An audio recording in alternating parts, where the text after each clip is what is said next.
قتلوه يقينا بل رفعه الله إليه وكان الله عزيزا حكيما وإن من أهل الكتاب إلا ليؤمنن به قبل موته ويوم القيامة يكون عليهم شهيدا وبظلم من الذين هادوا حرمنا عليهم طيبات نحلت لهم وبصدهم عن سبيل الله كثيرا وأخذهم الربا وقد نهوا عنه وأكلهم أموال الناس بالباطل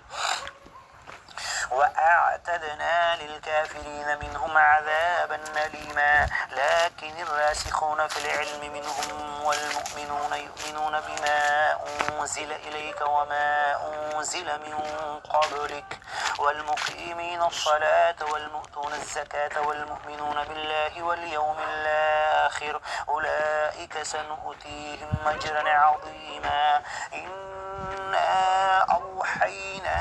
إليك كما أوحينا إلى نوح والنبيين من بعده وأوحينا إلى إبراهيم وإسماعيل وإسحاق ويعقوب والأسباط وعيسى وأيوب ويونس وهارون وسليمان وآتينا داود زبورا ورسلا قد قصصناهم عليك من قبل ورسلا لم نقصصهم عليك وكلم الله موسى تكليما